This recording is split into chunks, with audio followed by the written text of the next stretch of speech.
And now, it's time for another Dice Tower review with Tom Vasel. Hey folks, today we're going to be taking a look at the newest expansion for Mage Wars. This is the Druid vs. Necromancer. This is the expansion I've been looking forward to for a while, because these are two of the people. I mean, there's many mages planned for Mage Wars in the future, but these are two I was very interested in. The Druid, who looks like a mage form of Poison Ivy from Batman, and the Necromancer, who, well, looks pretty bad. Brings back dead skeletons. That's what I was excited about, to bring back hordes of skeletons. I used to play Heroes of Might and Magic and always use a Necromancer so I could have an army of 10,000 skeletons. You won't have 10,000 in this. Let's take a look at the cards and then I'll come back.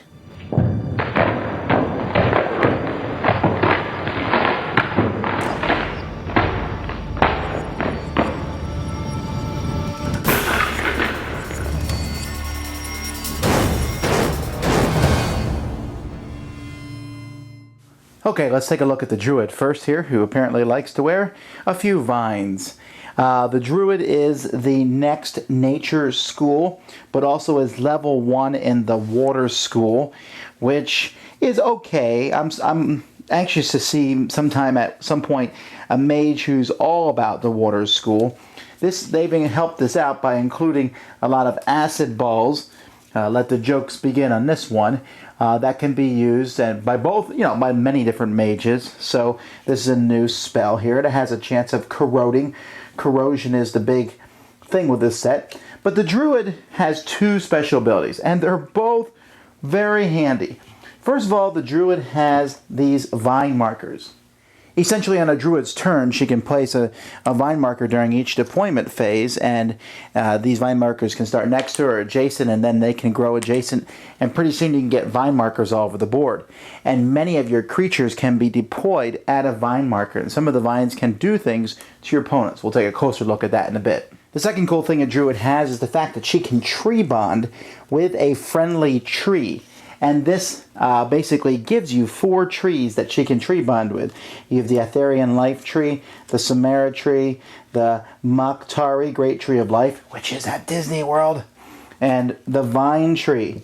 And when you do this to a tree, the tree gets +4 life, lifebound 2, which means you can transfer life from one of them to the other, mostly from your mage to the tree, and the tree has an extra armor. And considering all these trees have a starting armor of 1, and one of them has an armor of 2, that's some pretty good armor. They also, each of the trees has regenerate, and if the tree is destroyed, the tree bond's gone. But I mean, by that point, you're probably in trouble anyway. It also gives the Druid an extra 4 life and gives them her channel +1.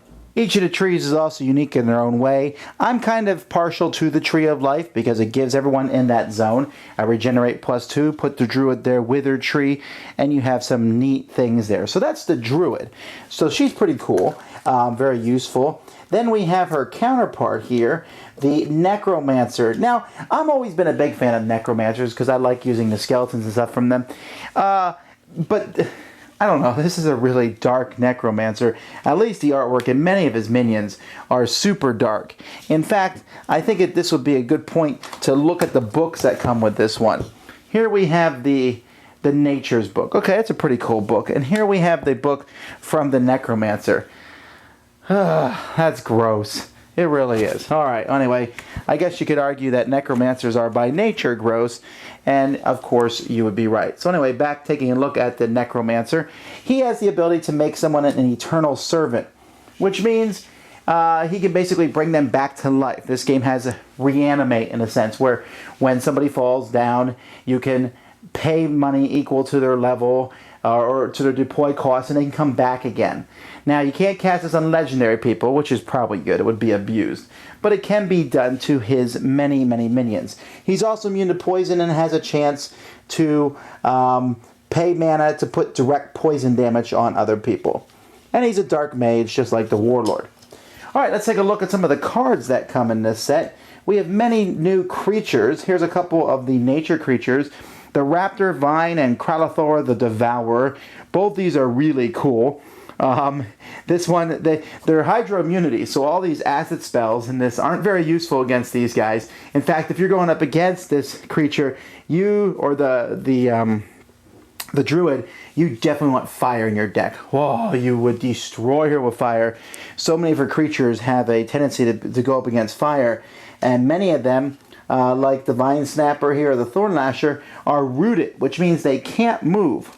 Although that doesn't necessarily mean that they're always stuck there. There are ways to get them to move, but they're like non-movable creatures. Then there's a butterfly who's almost impossible to hit and has a chance to heal damage to the plants. So that's a pretty cool thing. And then, of course, give me another Ent. This is great. The Forest Sentinel, huge tree, very powerful, can intercept. I like that. And then one of the coolest creatures in this set is the Spitting Raptor. If only because, hey, dinosaurs. And, I mean, this is great for the Druid, but I like to have the Spitting Raptor in my Beastmaster deck. I think that's a pretty neat thing. And then the Devouring Jelly. Or Gelatinous Cube, maybe. This thing can go around and absolutely, completely destroy people.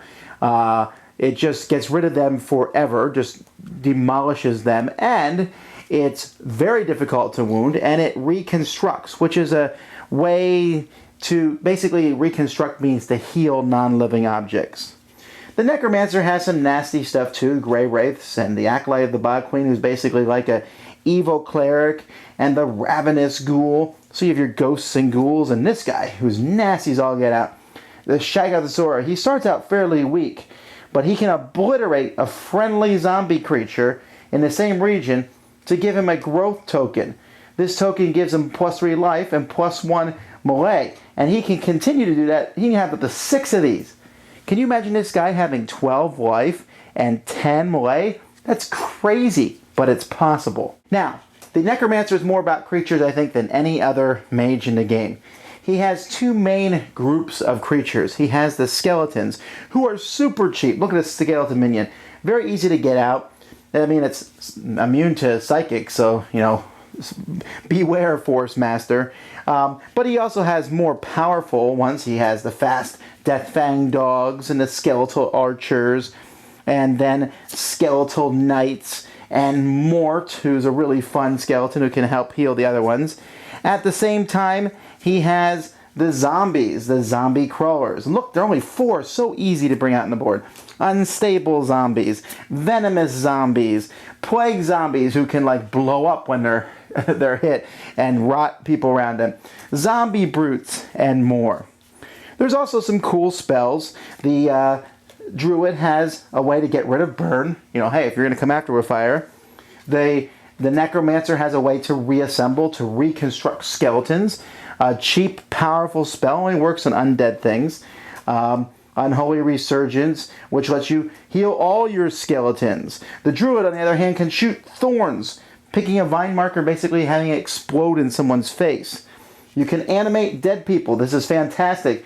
Bring someone who died back from the dead, put a zombie token on them, and they're yours. It's very demoralizing when you take one of your opponent's favorite creatures and turn them into a zombie.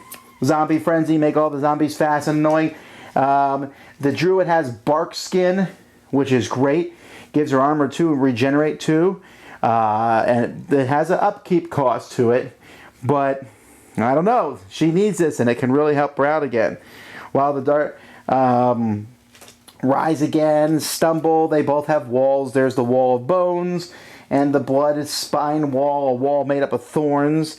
Strangle Vine is a very powerful card for the Druid, where she can take her vines and slowly strangle the life out of creatures. And she just has tons of plants that she can drop all over the board that can fight and attack and do things like this Corrosive Orchid and the Nightshade Lotus. And here we have a Seedling Pod. But there's also some stuff for the Necromancer too. We have the Ziggurat of Undeath, which, you know, when a zombie creature kills somebody, I can pay half their cost to reanimate it here. The Graveyard, which is another summoning spot where more zombies and skeletons can come out of pretty quickly. And then the Altar of Skulls, which is a super powerful thing, which can start attacking everybody on the board if you get it powered up.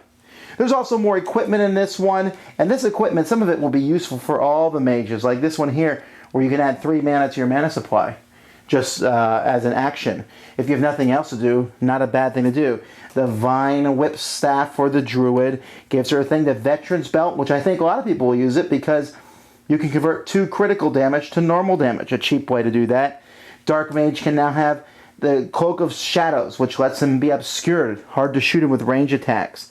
A Death Ring, a Wand of Healing, this book that's gross and disgusting, which lets you summon undead creatures. A Branch, the Druid's Leaf Ring, which lets you pay less when you cast plant spells, and this lets you pay less when you cast necro spells. The game also comes with a whole pile of different tokens for the different things, mostly for zombies and vines and things like that. Oh, and one more creature that I should show you, which I thought was really cool, is the Ichthalid creature here. And this guy here, when he kills someone, or when he kills somebody, when he attacks somebody and doesn't kill them, he can drop a token on that creature. It's basically a larva token. Later on, when that creature dies, the larva hatches and out comes the spider. Oh, that's gross. And oh, that's really dangerous. Really, the only negative thing I have to say about this is really how gross the Necromancer stuff is. And if you don't like the darker looking things like that, some of his cards aren't going to appeal to you. But I really enjoyed how both of these played. I mean, the Druid is dropping vines all over the board, and when you're playing against her, you can attack these vines and destroy them, and yeah, whatever, I'll get around to that. And all of a sudden you realize the whole board's vined up, and all of a sudden she's just casting spells and causing trouble, wrapping you in vines. It's a real pain in the neck, and really, very good thematically as plants grow up. I mean, it's pretty cool. And not to mention, you go and you smack her, and she's sitting there in her trees healing her, and she's healing herself, and it's like fighting the priestess again, except this time she's being joined by plants. So that's pretty cool. I like a lot of the creatures that they added, and some of those creatures I will be interspersing in other decks, like I said, the Beastmaster, or the female Beastmaster. I'm very much looking forward to adding some raptors to her. The Necromancer, I like him too. Now, really, you have kind of 2 builds. You can build like a half zombie, half skeleton guy. I'm actually really liking the skeleton. I like running hordes of creatures. That's what the Necromancer is.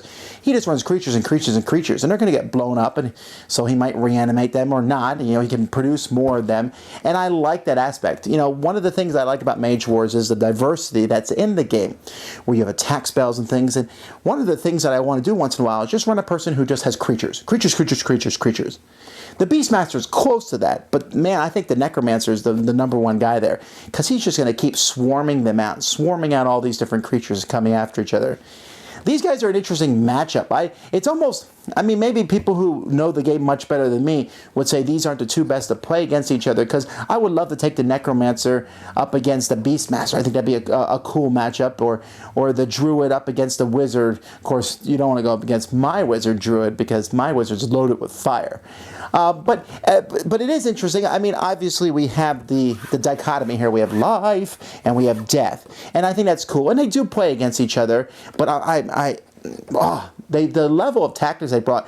One of the things, like I said, I thought was cool was just the fact that when I played both of these characters, they felt very different than all the different mages that I've used thus far, and that's pretty good. I haven't yet used 2 mages that I thought were kind of similar to each other, and at the same time, several of the cards in this set work well with the previous ones, especially the warlord, not the warlord, the dark mage and the Beastmasters. So that's cool. More cards. You're getting a solid chunk of stuff here in this expansion. Probably my favorite expansion so far. Thanks so much for watching the Dice Tower videos. Find more great videos and reviews, as well as our top-rated audio podcast at Dicetower.com. You can also find other great shows at Dicetowernetwork.com. I'm Eric Summerer, and you've been watching The Dice Tower. The Dice Tower is sponsored by Cool Stuff Inc., where you can find great games for great prices. Cool stuff in stock. Check them out at CoolStuffInc.com. It's Doug and Shelley from Garrett's Games of Geekiness, and Tom, shut the door!